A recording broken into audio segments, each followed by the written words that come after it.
Imagine walking through a lively city, full of people enjoying life, kids laughing, families bonding, and peace all around.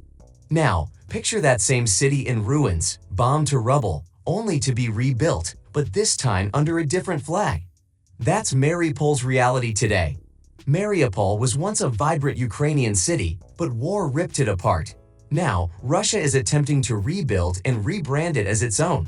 But what's really going on behind this reconstruction? And how do the people who lived there, who lost everything, feel about this transformation? Let's dive into the story of Mariupol, its destruction, its rebuilding, and the lives caught in between. War's impact on Mariupol. Just 2 years ago, hundreds of Mariupol residents took shelter in the city's drama theater, hoping to escape the relentless bombing. They believed they were safe there, but in the blink of an eye, the theater was bombed and many lives were lost. Today, the theater is being rebuilt, along with much of the city. Construction workers are everywhere, trying to wipe away the traces of the past. But some things can't be erased. As you enter Mariupol today, one of the first things you see is a massive sign, painted in the bold red, blue, and white colors of the Russian flag. People pose in front of it like tourists, capturing selfies as if it's some exciting new place. But for those who survived the siege, that sign is a painful reminder. It's a symbol of everything they lost. Russian reconstruction or rebranding. Russian media is all about Mariupol's rebirth. They show videos of happy families moving into sparkling new homes, and it almost feels like they're trying to sell the idea that Mariupol is thriving again. Thousands of workers have been brought in to build new apartment complexes, and you'll hear talk of real estate opportunities as if the city's destruction was just a minor setback in some grand renovation project. But that's far from the truth for those who once called Mariupol home. Maria, also known as Jera, is one of those people. She spent 5 years living in Mariupol and fought for Ukraine in the Azov Battalion. When Russian forces bombarded the city, she took shelter underground at the Azovstal plant, where she spent 2 months hiding from the constant shelling. Every day, she thought she would die. She was eventually captured, tortured as a prisoner of war, and later released in a prisoner exchange. Even though she's physically safe now, the trauma of what she went through still haunts her. "I have nightmares almost every night," she shares. The city was full of kind, vibrant people. Now it's a city of death. The human cost of the siege is staggering. Human Rights Watch estimates that at least 8,000 people died in Mariupol during the fighting. And while Russian officials boast about their reconstruction efforts, the souls of those lost linger in the streets. The so-called rebirth of Mariupol can't hide the blood that was spilled there. Life in the new Mariupol. Getting a clear picture of life in Mariupol today is almost impossible. Foreign journalists are rarely allowed in, and the footage that does make it out is carefully controlled. A Norwegian news crew managed to capture images of the destroyed buildings standing next to brand new apartment complexes, showing a city still deeply scarred. But behind the shiny new facades, things aren't as bright as they seem. One local woman revealed that without a Russian passport, getting basic necessities like medicine is next to impossible. Public offices won't even acknowledge you unless you have one.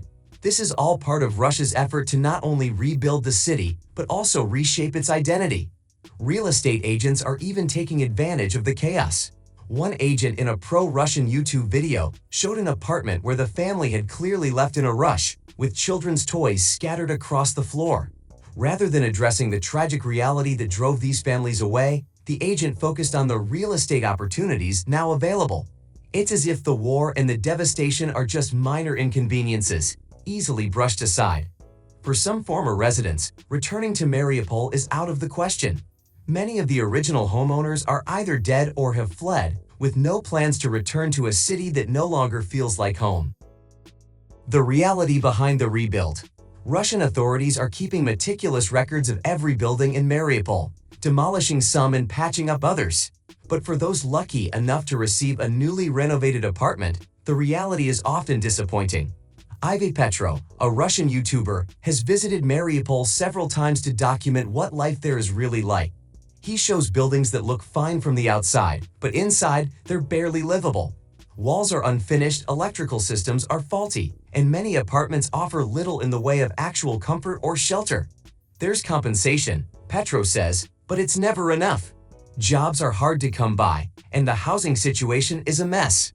One former Mariupol politician, who worked in the municipal building before it was bombed, was jailed for a month after criticizing Russian authorities. Now, he continues to live in Mariupol because his family is still there. Like many others, he feels stuck, caught between his love for the city and his disdain for the new regime.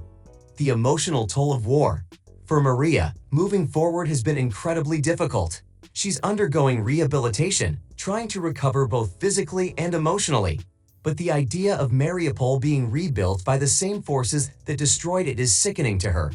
It's immoral, she says. How can you rebuild a city soaked in blood without even acknowledging the civilians you killed? When asked if she'll ever return to her hometown, Maria hesitates. She can't imagine living there under Russian control, but she dreams of visiting to pay her respects to the people who died. I'd go back to bring flowers, to remember some things. But I don't think I'll ever truly return, she says quietly. Mariupol, a symbol of loss, not victory. As Russia continues to rebuild Mariupol, they've declared it a city of military glory, a title that feels like a cruel joke to those who lost everything. To them, Mariupol isn't a symbol of victory or rebirth. It's a graveyard of memories. It's the place where they buried their loved ones, their homes, and their past lives. No matter how many new apartment buildings go up or how many Russian flags are raised, the scars of the siege will always remain. And while the world only gets controlled glimpses of Mariupol's transformation, the truth is far darker. For those who survived the war, the city's new identity isn't something to be celebrated. It's a painful reminder of the war that destroyed everything they once knew. As long as Mariupol remains under Russian control, one question lingers: can a city truly be reborn when its soul has been shattered? The human spirit endures. Despite the immense loss, the people of Mariupol and Ukrainians as a whole continue to show remarkable resilience. The human spirit, even when bruised and broken, finds ways to endure. And that's the part of the story that we don't often see.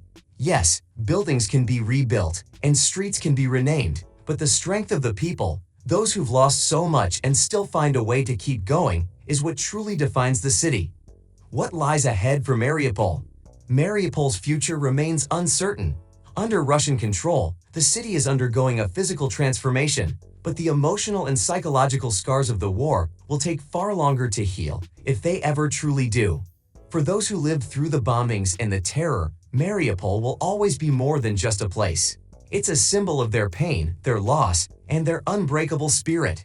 So, what's next for Mariupol? Only time will tell. But one thing is for sure: the story of Mariupol isn't over. It's a story of war, loss, and ultimately, the strength to rebuild, not just a city, but a sense of self. If you found this story moving, don't forget to hit that like button and subscribe for more deep dives into real-world events. Let's keep exploring these powerful stories together.